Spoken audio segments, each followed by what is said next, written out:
Hi Randolph friends! It's a sunny, warm spring day here at the Hive. We're going to go in together and check and see how the bees are doing.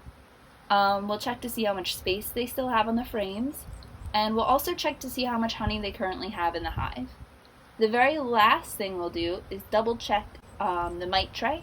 I cleaned the mite tray 48 hours before going into the hive today, so that'll give us a good reading of whether or not we have mites in the hive that we need to give them medicine or treatment for. So stay tuned and enjoy observing some of the hive. Today in the hive we'll be using a few tools. One is the smoker. That'll help keep the bees calm while we're working in the hive. The next is the hive tool. That helps lift up some of the frames in the brood box. And then the other tool is our bee brush, which is used just in case we have to move a bee out of the way. So this one's got a little bit in there, and then they're building new wax cells. This is pretty new.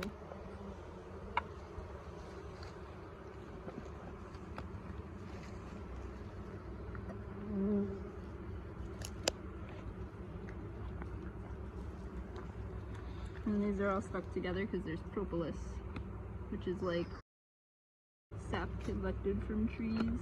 This looks like glue. Like glue. Bee glue.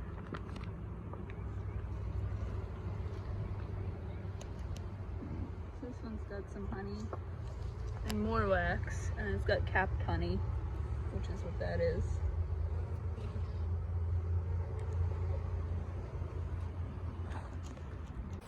Propolis, or bee glue, is a resinous mixture that honeybees produce by mixing saliva, beeswax, and substances gathered from tree buds, sap flows, or other botanical sources.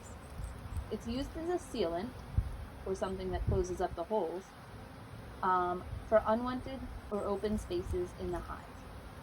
So sometimes they'll stick the frames together a little closer if they find a gap, and they also use the propolis sometimes to glue the inner cover onto the top of the brood box, which makes it really tricky to take it off without making too much of a popping sound.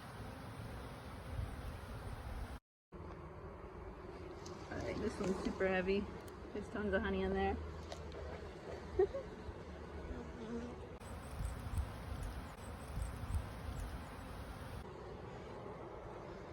And then this side, I think those are drone cells.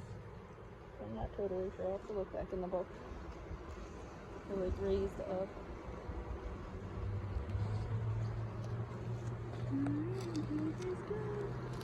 Back in the box.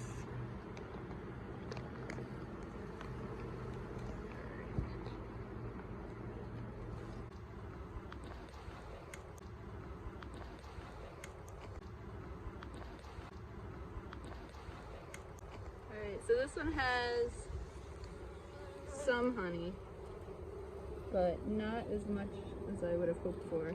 But they should still be fine. I'll double check this one. In our hive check today, we found that the bees have enough honey, and we don't need to make bee tea for them. We also checked the mite tray, and found only one mite that appeared over a 48-hour stretch of time, so we don't need to do a mite treatment at this point. Although it is spring and more mites are going to be showing up in the hive, so we have to check every week. The bees still have plenty of space to build, and we saw some drone cells, which means male bees are being born. Right now in the hive, bees are going out and gathering nectar and pollen, and they're going to start laying a lot of eggs to boost the bee population. Thanks for visiting the hive today with us, and be well.